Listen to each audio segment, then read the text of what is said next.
Hello and welcome to New Filmmakers Los Angeles in partnership with Movie Maker magazine. My name is Danny DeLillo. We're here at the South Park Center. I'm delighted to be joined with Jill with her fantastic movie, Women Wanting. Let's take a look at the clip. I know it's complicated and there's a lot of feels and I get that, but someone who claims to love you would never put you in this kind of position. Never. I do not want to talk about this. Okay. But you can't pretend it's not happening. Margie, he's probably doing this to other women. I mean, I know he is, and I can't watch this happen to you anymore. I know it doesn't make sense to you. I know that it sounds unconventional. This isn't just unconventional. You were targeted. He knows what he's doing. Jill, thank you for being here. Thank you so much. Thanks for having me. Thank you for bringing your film to us at New Filmmakers LA. It was such joy to have it in person as well. For those that haven't seen your film, tell us a brief synopsis. Yeah, we parallel the stories of two women, so it's kind of an intergenerational story. One is a young writer struggling to jumpstart her career in Los Angeles. We parallel her story with her great aunt. Her name's Aunt Margie, and she's romantically involved with a phone scammer. She confronts her. I mean, why would you not want to watch that film? It's so intriguing with that synopsis, honestly. I love this story. I love how you had these two parallel situations kind of combined together. It just works so well together. Cool. Where did the inspiration come for you in creating this particular story? Yeah, this is inspired by true events. So Rebecca and I, who wrote and directed this together, this is our great aunt story, essentially, or loosely based on. She's 88. She's still romantically involved with a phone scammer. It's been 6-7 years, and she's been scammed out of her life savings. You know, she's still working today as a social worker, and she's older than all of her patients. And we knew we wanted to tell the story for a while, but I think kind of wanted to find our way into it, you know, and feels like there's only so much you can kind of do in a short, and it's still a story that's unfolding, right? So we also didn't want to sensationalize this really sad, heartbreaking piece of her story. So how could we kind of drop into it or paint a more realistic picture of what it's like to be the person in relationship with your loved one, trying to communicate with them and try to get through to them while they're in the middle of this thing. Yeah, absolutely. And then also find our way into it. So the Frankie piece is more, Rebecca and I were write what we know, you know, and I think dropping into it with we have desire, we have ambition, we're longing for things, and it just felt like a fun, easy parallel to kind of just drop into their lives and just see what's happening. Yeah, I mean, it's connected with the sort of the longing, isn't it? The longing of hope, dreams, desire, and love, and everything, all those things. And you know, what's ironic is, especially from the great aunt side, is that sadly, things like the scamming is a hot topic, especially in COVID. You know, and it's really trending in TV shows and film because it's really happening. It's really, really sad that people are being catched with their vulnerability. Yes, isolation. The isolation. Especially. Yeah, exactly. So I thought that was just so resonant to what's going on today. Which is a sad fact. I mean, what I love is obviously that you kind of delivered this in a sort of, it had serious dramatic elements, but it was also had this lovely comedic, kind of element to it as well. We hope so. I'm so glad it of course read that did. way. Okay, no, good, absolutely. good. No, absolutely. That was the intention. Because when you're talking about things that are true to life, I always fascinate how you can take those moments and then put it into sort of this sort of dark comedy. How did you approach that in the writing, and then also bringing in your cast? You need the right people to play these characters too. Yeah, how to approach it. I think, I think it's easier to write something that you already kind of know and that's close to you. And I think that because we know this story, it felt like a little easier in for us, right?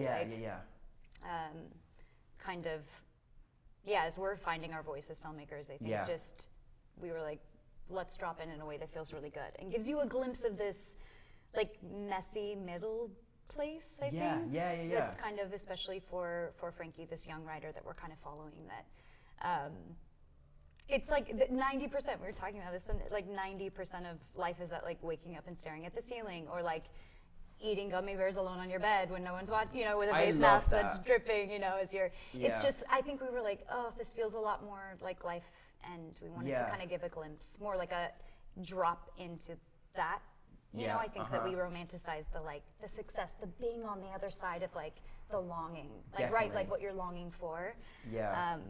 I thought you just I thought you captured like the sort of, like you say, the mundane elements of life that we all experience, right? Just getting out of bed is tough enough in the morning as it is. We've all done it this morning. We're like, okay, here we go, you know, and just that, and how like just you left us in moments that you realize these mundane things are so funny, kind of thing, like kind of odd and weird, and we're kind of odd and weird human beings. And I thought that was just brilliantly done. Bringing your cast together, working as a director, like how do you work with your actors? Like how's that approach for you, and how was it particularly for this film? Yeah, I mean, we essentially just worked with friends. Like Chantel, who played Bobby, is a dear friend of ours. I met Joyce, who played my great aunt, in an acting class, you know, here in Los Angeles, and it was so lovely. You know, like I was hitting up all my friends, like, do you have a grandmother who lives in Los Angeles? And I think, obviously, I'm not going to ask my aunt to play this part. We want it to feel just a little bit organic, and so it truly was like people that we know. Our brother was a cinematographer, and working with him was so easy. I think we just had a lot of shared language between my sister, my brother, and I, and so it just felt really easy. And then the actors that we worked with were friends, so we just hit them up and we're like, want to make this thing with us. You've got one talented family. My goodness, keep making movies together. That's fantastic. I love to hear that as well. You know, what was maybe some of the bigger challenges that you had in kind of making this project? Or was there any, or was it kind of plain sailing? No challenges, smooth, easy breezy, beautiful cover girl. I think, I mean, truly, this was our first film, and I've been an actor for a long time. My sister's been a writer in other spaces for a long time as a songwriter. She writes essays, and we wanted to kind of like get behind the camera in this way, and so everything was new. Everything was a challenge. It was an experiment. I feel like everything is an experiment, and going up into this, giving ourselves that like grace and gentleness to be like, and self-compassion to be like, we're figuring it out as we go. We shot it in 3 days. It was quick. It was one weekend. It was like a Saturday, Sunday, maybe a little bit of a Monday, and I think fitting everything into a schedule, being really, being quick and precise. Also, there's like a million things that you wish you did differently, or you see later in post-production that you're like, oh, I would have tweaked this, but we made something. And I think that's what we feel really proud of, is making the thing, right? So there was a million challenges. I can't believe it's your first film, Joe. It's crazy. It's nuts. I don't believe it. But thank you. How what was the feel like? Because obviously being in front of camera and working in front of camera, what was it like just being on your first film set? Like, what was that experience like for you? It was so fun. It was a blast. Yeah, because you want to nurture the space you hope to enter as like an actor, performer, or a crew member. And so I think, it was really fun to be. I feel like I learned a lot just being on the other side of the camera, and just it was. Yeah, all the details and all the specificity and all of the little things that you just kind of get lost when you're showing up to a set, I think, was very complicated, specific, detailed, but like sparkly at the same time. Absolutely. And the thing is that, making your first film is kind of that first step, you that just first have to do plunge, right? Yes. And for anyone out there that's like, oh my goodness, I want to make my first film, or just and what would you? Do you have any sort of advice when it's trying to make their first film? And in tying into that, with your experience as an actor, did that obviously help knowing this part, or was there a lot of new things to experience? Yeah, it's clunky, and I think just going in, I think someone said that last night, like it's knowing that it's an experiment and it's going to be clunky, and you're going to feel really like smart in some moments, and then in some moments feel a little like we're figuring it out. And I think entering kind of each moment and each day doing that, I would say like working with producers like who are also, my other sister was a producer on our short as well, so there's 4 of us. Wow. And it was a little family affair, but good team though. We trust all the details with her. She's like organized, type A brain, so working with a producer, someone who's like extremely organized to make sure you get stuff done and you stay on track. And then also just like be gentle along the way. You're figuring it out. And Joe, with your first film, how was it to have a live audience there? We've been deprived so much of live audiences. What was that experience like to have a live audience? It was so great having you film with new filmmakers, but it was so great to hear the reaction from people too, right? Yeah, it was so much fun. I think in those moments you mentioned earlier, like those Monday moments that people laughed at, like her sitting on a bed with her, like, you know, in the moments that could feel too precious, you know, like she's saying goodbye to her aunt, or she kicks her out of her house and you're like, what do I feel? And then to kind of interrupt it with a moment of like, I'm sitting on my bed and I'm, you know, drinking wine with mask on. I think that hearing laughter in those moments was like such a delight, because that was the intention, and that it came across totally. It's like, hope you laugh. So I think the little surprise and delight of like laughter and